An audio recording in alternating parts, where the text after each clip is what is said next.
નમસ્કાર મિત્રો, સ્વાગત છે આપણી યુટ્યુબ ચેનલ એજ્યુ પ્રવાસની અંદર। તો મિત્રો, આજના વિડીયોની અંદર આપણે વાત કરવી છે આરટીઈ એટલે કે રાઇટ ટુ એજ્યુકેશનની અંદર એડમિશન ફોર્મ ચાલુ થવાના છે એના વિશે। જેમાં તમને પ્રવેશ મળે તો 1 થી 8 માં તમને ફ્રી એટલે કે મફતમાં શિક્ષણ આપવામાં આવશે।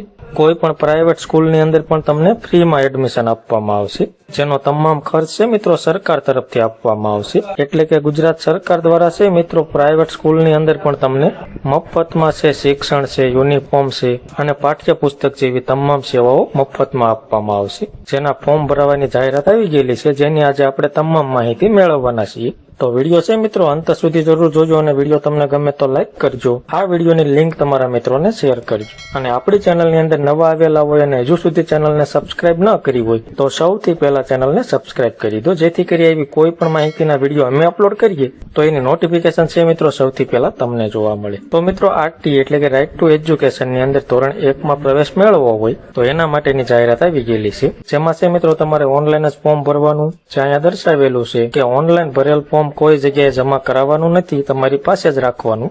અને વાલીઓ માટે ખાસ આપણે સૂચના જોઈએ તો કે આપનું ફોર્મ રદ ન થાય એ માટે તમારે હોમ પેજમાં દર્શાવેલ તમામ દસ્તાવેજો જે આપણે આગળ વાત કરવાના છીએ કયા કયા ડોક્યુમેન્ટની જરૂર પડશે એ તમામ ડોક્યુમેન્ટ છે મિત્રો અસલ દસ્તાવેજો એટલે કે ઝાંખા ન દેખાય, ઝેરોક્સ કોપી અથવા તો વાંચી ન શકાય એવા તમારે અપલોડ નહીં કરવાના। તમામ ડોક્યુમેન્ટ અસલ ડોક્યુમેન્ટ જ અપલોડ કરવાના રહેશે। અને રહેઠાણના પુરાવામાં છે મિત્રો 2 થી વધારે પેજ હોય તો એ તમારે પીડીએફ સ્વરૂપે અપલોડ કરવાના રહેશે, જેની તમામ વાલીઓએ ખાસ નોંધ લેવી। હવે આપણે જોઈએ તો કે શૈક્ષણિક વર્ષ 2026 અને 27 માટે આરટી હેઠળ પ્રવેશ મેળવવા માટે તમારે ઓનલાઈન ફોર્મ ભરવાનું રહેશે, જેના ફોર્મ 4/4/2026 અને શનિવારના રોજ ચાલુ થવાના છે। અને ફોર્મ ભરવાની છેલ્લી તારીખ 17/4/2026 અને શુક્રવારની રાત્રિના 12 વાગ્યા સુધી તમે ઓનલાઈન ફોર્મ ભરી શકશો। અને આવક મર્યાદા ગ્રામીણ અને શહેરી વિસ્તાર માટે 6 લાખ નક્કી કરવામાં આવેલી છે, એટલે કે 6 લાખથી વધુ આવક મર્યાદા હશે એવા મિત્રો ફોર્મ નહીં ભરી શકે। 6 લાખથી નીચેની આવકવાળા તમામ વિદ્યાર્થી મિત્રો ઓનલાઈન ફોર્મ ભરી શકશે। હવે આપણે વાત કરીએ ફોર્મ ભરવા માટે જરૂરી દસ્તાવેજો કયા કયા ડોક્યુમેન્ટની જરૂર પડશે। તો સૌ પ્રથમ રહેઠાણનો પુરાવો, એમાં આધાર કાર્ડ છે, પાસપોર્ટ છે, વીજળી બિલ છે, પાણી બિલ છે, ચૂંટણી કાર્ડ છે, રેશન કાર્ડ છે। આ પૈકી કોઈ પણ એક આધાર તમારે ઓરિજિનલ અપલોડ કરવાનો રહેશે। અને કોઈ મિત્રો ભાડેથી રહેતા હોય તો એવા મિત્રોને છે મિત્રો રજીસ્ટર ભાડા કરારની જરૂર પડશે, જે નિયમ પ્રમાણેનો ગુજરાત સ્ટેમ્પ એક્ટ 1958 મુજબનો ભાડા કરાર છે એ જ માન્ય ગણવામાં આવશે। નોટરીરાઇઝ ભાડા કરાર છે મિત્રો માન્ય ગણાશે નહીં। ત્યારબાદ વાલીનું જાતિનું પ્રમાણપત્ર, જે મામલતદાર શ્રી છે, સમાજ કલ્યાણ અધિકારી છે, તાલુકા વિકાસ અધિકારી છે તથા સક્ષમ અધિકારીનું પ્રમાણપત્ર જરૂર પડશે। ત્યારબાદ જન્મનો પુરાવો એ ગ્રામ્ય વિસ્તારમાં ગ્રામ પંચાયતનો, નગરપાલિકાનો અથવા તો મહાનગરપાલિકાનો અથવા તો જન્મ હોસ્પિટલ નોંધણી પ્રમાણપત્ર, આંગણવાડીનો, બાલવાડી નોંધણી પ્રમાણપત્ર અથવા તો માતા પિતા કે વાલીનું નોટરીરાઇઝ સોગંદનામું એ તમારે જન્મના પ્રમાણપત્રમાં રજૂ કરવાનું રહેશે। ત્યારબાદ પાસપોર્ટ સાઇઝનો એક ફોટોગ્રાફ, કલર ફોટોગ્રાફની જરૂર પડશે। ત્યારબાદ વાલીનું આવકનું પ્રમાણપત્ર, જે આવકનો દાખલો આવે એ મામલતદાર શ્રી અથવા તો ટીડીઓનો હોય અથવા તો ગ્રામ્ય કક્ષાએ એ ગ્રામ પંચાયતનો તલાટી દ્વારા આપવામાં આવેલો હોય એવો દાખલો માન્ય ગણવામાં આવશે, જે 1/4/2025 પછીનો જ હોવો જોઈએ તો જ માન્ય ગણવામાં આવશે। બીપીએલનું કાર્ડ, જે 0 થી 20 ના કોરમાં બીપીએલ કેટેગરીમાં આવતા હોય તેવા વાલીઓએ છે ગ્રામ્ય વિસ્તાર માટે તાલુકા વિકાસ અધિકારી અથવા તો નિયામક શ્રી જિલ્લા ગ્રામ વિકાસ એજન્સીનો દાખલો રજૂ કરવાનો રહેશે।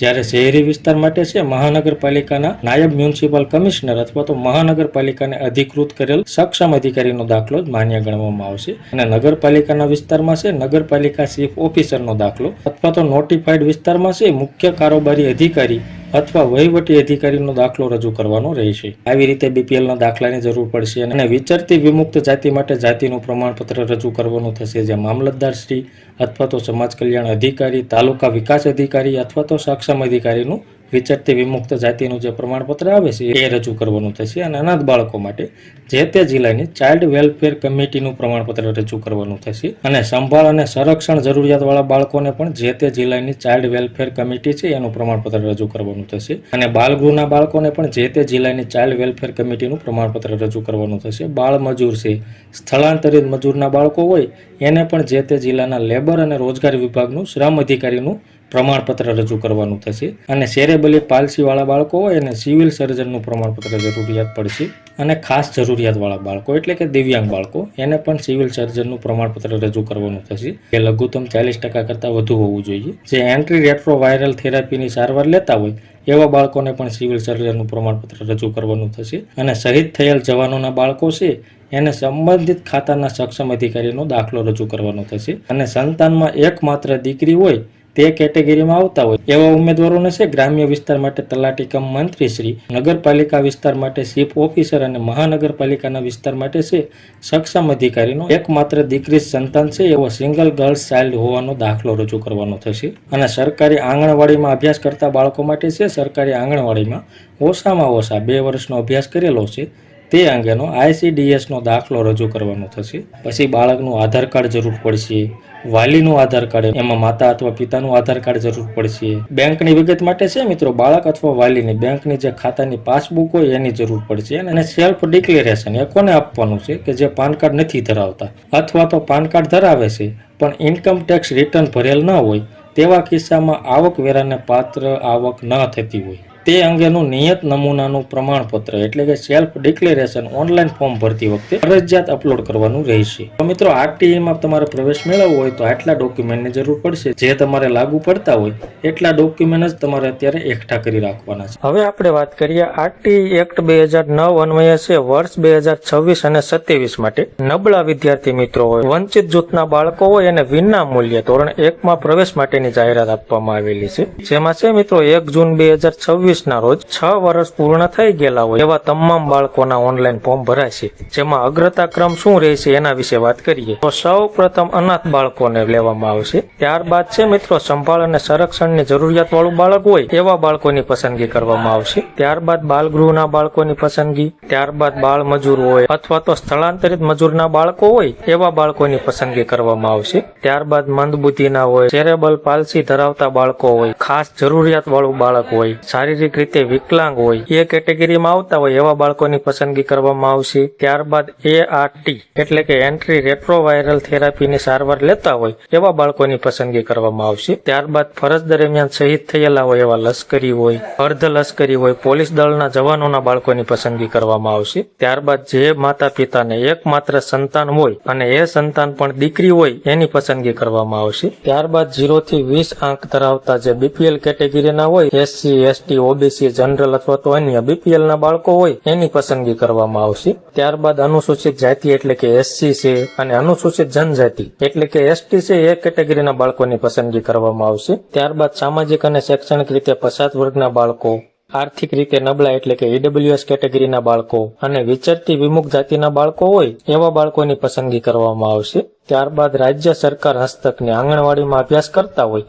એવા બાળકોની પસંદગી કરવામાં આવશે અને ત્યારબાદ સામાન્ય કેટેગરી એટલે કે બિન અનામતના બાળકોની પસંદગી કરવામાં આવશે. તો આવી રીતે છે મિત્રો અગ્રતા ક્રમ આપવામાં આવેલો છે. આ રીતે તમારી પસંદગી કરવામાં આવશે. અને મિત્રો આંગણવાડીનું પ્રમાણપત્રનો નમૂનો તમારે જોઈતો હોય, સેલ્ફ ડિક્લેરેશનના ફોર્મનો નમૂનો જોઈતો હોય તો આપણી ટેલિગ્રામ ચેનલ છે જે એજ્યુ પ્રવાસ નામની, એની લિંક નીચે ડિસ્ક્રિપ્શનમાં આપેલી છે. એના ઉપર ક્લિક કરી તમે આપણી ટેલિગ્રામ ચેનલમાં જઈ આ તમામ નમૂના અને જાહેરાત પણ જોઈ શકશો. તો આવી રીતે છે મિત્રો ગુજરાત સરકાર દ્વારા RTE ના સરસ મજાના જે મિત્રોને ધોરણ 1 ની અંદર પ્રવેશ મેળવવો હોય એવા મિત્રો માટે જાહેરાત આપવામાં આવેલી છે. તો આ વિડીયો વધુમાં વધુ શેર કરજો અને વધુમાં વધુ લોકો સુધી આ જાહેરાત મળે એ રીતે તમે આ વિડીયોને વધુમાં વધુ શેર કરજો. તો મિત્રો માહિતી તમને ગમી હોય, સંતોષકારક લાગી હોય તો વિડીયો લાઈક કરજો અને આ વિડીયોની લિંક તમારા મિત્રોને શેર કરજો. ધન્યવાદ મિત્રો, ખૂબ ખૂબ આભાર.